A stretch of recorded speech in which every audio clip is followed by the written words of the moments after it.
आगे क्या कह रहे हैं परमात्मा, ध्यान से सुनो क्या कह रहे हैं गुरुदेव भगवान।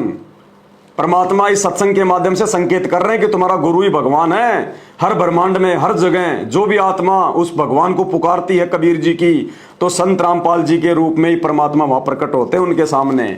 यही रूप परमात्मा का, अल्लाह का असली रूप है संत रामपाल जी वाला। सुनो, शिव मंडल ब्रह्मापुरी चाहे विष्णु लोक में हो, शिव मंडल ब्रह्मापुरी चाहे विष्णु लोक में हो, और हमारे गुण भूल नहीं तो आण छुटाऊं तो। यदि वहां भी तू याद कर लेगा ये परमात्मा मैं तो गलत आ गया, पाप आत्मा हूं प्रभु, मैंने बहुत गलती की, ये परमात्मा आपके वचनों से मैं नीचे गिर गया, मुझसे भूल हो गई, तो परमात्मा वहां अपनी आत्मा के लिए प्रकट हो जाते हैं। इसी दास के रूप में प्रकट होंगे और फिर उससे कहेंगे छोड़ दो ये हमारा हंस है।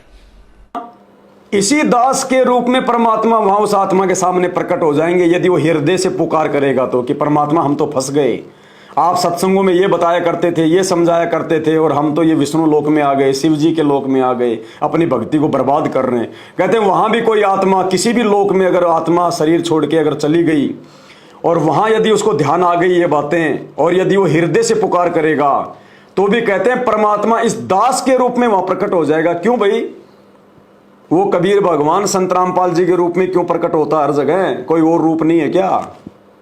परमात्मा संकेत कर रहे हैं कि नालायकों मैं खुद ही कबीर परमात्मा हूं, यही मेरा असली रूप है, और इसी रूप में मैं अपनी आत्माओं के पास में हर जगह प्रकट होता हूं। ध्यान से सुन लो, शिव मंडल ब्रह्मापुरी चाहे विष्णु लोक में हो, चाहे किसी भी लोक में क्यों नहीं चले जाए आत्मा, अगर आत्मा से पुकारेगी, हृदय से पुकारेगी, तो गुरु जी कहते हैं वो परमात्मा, क्योंकि छुपाते हैं गुरुदेव अपने आप को, कहते हैं वो परमात्मा इस दास के रूप में प्रकट होगा। इस दास के रूप में यानी संत रामपाल जी के रूप में प्रकट होगा। गुरु जी अपने लिए कह रहे हैं। क्यों भाई, उस कबीर भगवान के पास में कोई दूसरा रूप नहीं है क्या? संत रामपाल जी के रूप में क्यों प्रकट होते हैं हर जगह? त्रिकुटी पर भी संत रामपाल जी के रूप में मिलेंगे, आज भी संत रामपाल जी के रूप में आए हुए हैं। वो बलजीत का पिताजी कह रहा है कि वहां पे गुरुजी बैठे हैं, वहां पे सतलोक में, और अब गुरुजी कह रहे हैं कि किसी भी ब्रह्मांड में कोई भी आत्मा पुकारेगी तो परमात्मा इस दास के रूप में ही प्रकट होंगे। अरे तो अब तो समझ जाओ कि वो कबीर भगवान कौन है, खुद संत रामपाल जी है, इसलिए कह रहे हैं। दोबारा सुन लो पूरा। शिव मंडल ब्रह्मापुरी चाहे विष्णु लोक में हो, शिव मंडल ब्रह्मापुरी चाहे विष्णु लोक में हो, और हमारे गुण भूल नहीं तो आण छुटाऊं तो। यदि वहां भी तू याद कर लेगा ये परमात्मा मैं तो गलत आ गया, पाप आत्मा हूं प्रभु, मैंने बहुत गलती की, ये परमात्मा आपके वचनों से मैं नीचे गिर गया, मुझसे भूल हो गई, तो परमात्मा वहां अपनी आत्मा के लिए प्रकट हो जाते हैं। इसी दास के रूप में प्रकट होंगे और फिर उससे कहेंगे छोड़ दो ये हमारा हंस है। अब तो छोड़ दो मनाना वो नकली दाढ़ी मूंछ वाले कबीर जी का प्रकट दिवस है। अब तो निकाल दो उस फोटो को अपने घर से बाहर, अपने दरबार से बाहर।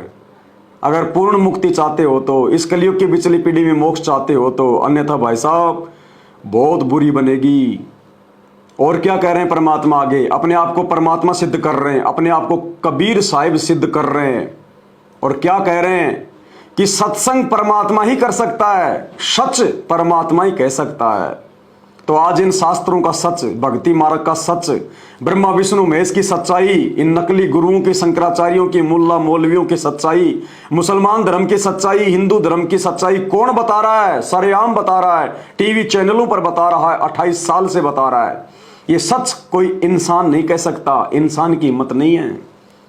सच केवल परमात्मा ही कह सकता है। काल से टक्कर लेने की हिम्मत केवल परमात्मा में होती है, और इस काल के नीचे सृष्टि में जितने भी लोग हैं वो सच नहीं कह सकते।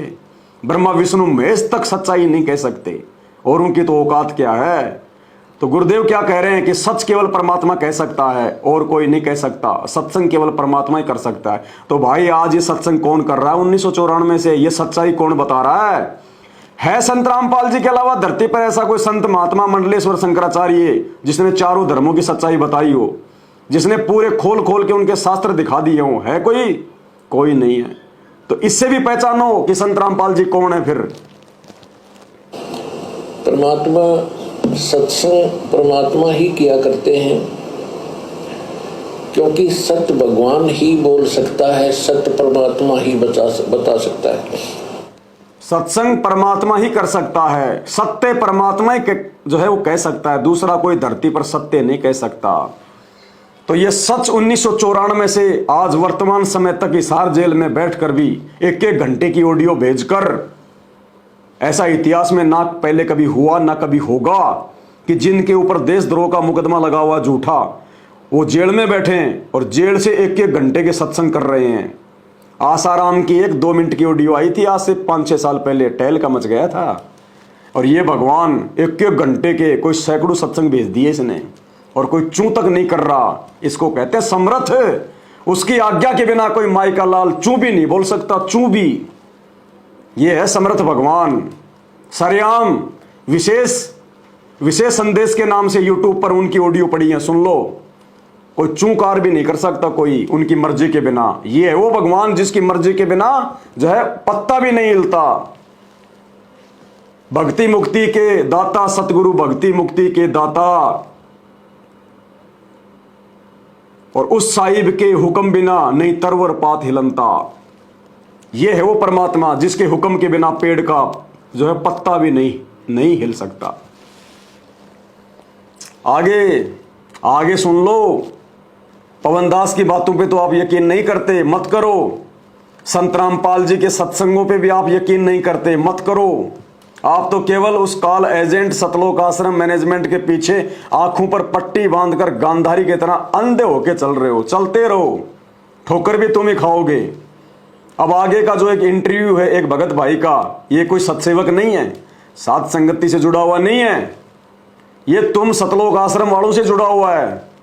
और ये खुद सतलोक जाके आया है, परमात्मा इसको सतलोक लेकर गए और वहां सतगुरु रामपाल जी भगवान इनको मिले, और नीचे भी सतगुरु रामपाल जी भगवान मिले कि बेटा मैं बरवाड़ा में हूं, आ जाना वहां पे। फिर ये बरवाड़ा में आया, बरवाड़ा में इसने देखा कि ये तो वही भगवान है जो मेरे को सतलोक में मिला था। और फिर इसने बरवाड़ा आश्रम में संत रामपाल जी से कहा, सपने में नहीं, हकीकत में फिर इसने संत रामपाल जी से बरवाड़ा आश्रम में जब ये मिला तो कहा कि परमात्मा आप तो खुद सतलोक में भी आप ही और धरती पर आप ही, आपको तो यहां कोई जान ही नहीं रहा, पहचान ही नहीं रहा कि आप परमात्मा हो।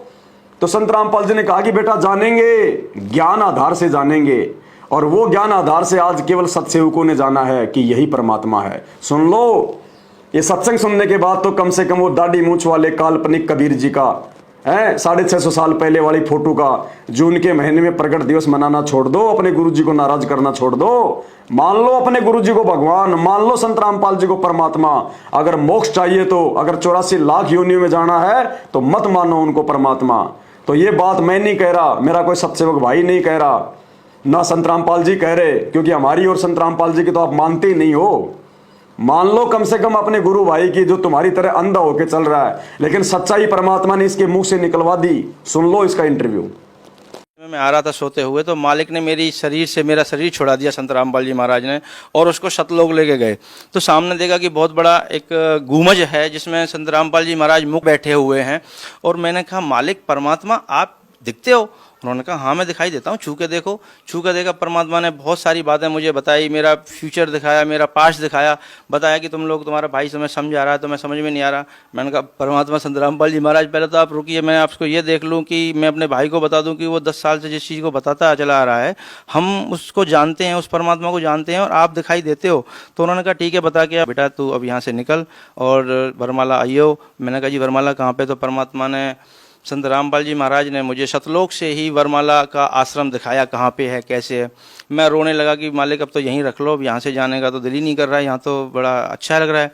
उन्होंने कहा बेटा जाना तो पड़ेगा, अभी तुम्हारे काम बाकी हैं। तो फिर मैंने कहा गुरुदेव अगर आप तो सब कुछ कर सकते हैं, आप तो परमात्मा हो संत रामपाल जी महाराज, तो मेरी मोम को क्यों नहीं बचाया?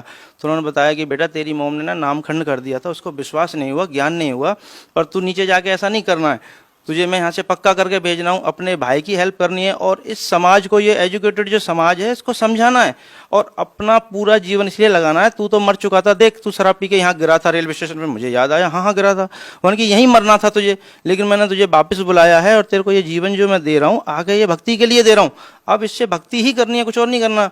मैंने कहा ठीक है जी, लेकिन मैं तो कब आ जाऊंगा जल्दी? वन कहा बेटा मैं नीचे तुम्हारे साथ ही रहता हूँ, मैं पृथ्वी पे बैठा हूँ, तू जाएगा मुझे मिलेगा तो मुझे देखेगा कि तुझे कोई दिक्कत नहीं आएगी। मैंने कहा ठीक है जी, अब तो परमात्मा मुझे फिर जाने दो। परमात्मा ने मुझे वापस लाया। मैं अपनी माँ के 12-13 जितने भी करने थे वो किए। जैसे ही माँ के 12 बजे मैं वहाँ से निकल लिया। सतलोक आश्रम वरवाला के लिए जब मैं निकला, वरवाला के रेलवे स्टेशन पे पैर रखा तो लगा कि मैं परमात्मा की संत रामपाल जी महाराज शरण में आ गया। जैसे ही मैं लाइन लगा के गुरुजी के पास पहुंचा तो मेरे से नाम दीक्षा देने से पहले भगत जी ने कहा कि भगत जी ये कुछ नियम है, इनको पढ़ लो। मैंने कहा भगत जी कैसी बातें कर रहे हो आप? संत रामपाल जी महाराज परमात्मा से मिलने के लिए अगर 1 लाख नियम भी होते तो मुझे मंजूर है। ये तो छोटे मोटे नियम है, शराब छोड़ दो, गुटखा छोड़ दो, मांस छोड़ दो और ये देना लेना छोड़ दो। ये तो सारे नियम समाज को बिगाड़ने वाले हैं। अच्छे नियम जो हैं वो परमात्मा के पास हैं और मुझे संत रामपाल जी महाराज से नाम दीक्षा ही लेने के लिए मैं इतनी दूर से आया हूँ। तो उन्होंने कहा भगत जी अच्छी बात है, तो आप नाम दीक्षा लीजिए। जैसे ही मैंने नाम दीक्षा लिया, थोड़ी देर भंडारा किया, परमात्मा से मिला तो परमात्मा वही परमात्मा जो सतलोक में बैठ के मुझे समझा रहा है, वो परमात्मा वहाँ जमीन पे घूम रहा है। संत रामपाल जी महाराज परमात्मा जमीन पे घूम रहे हैं।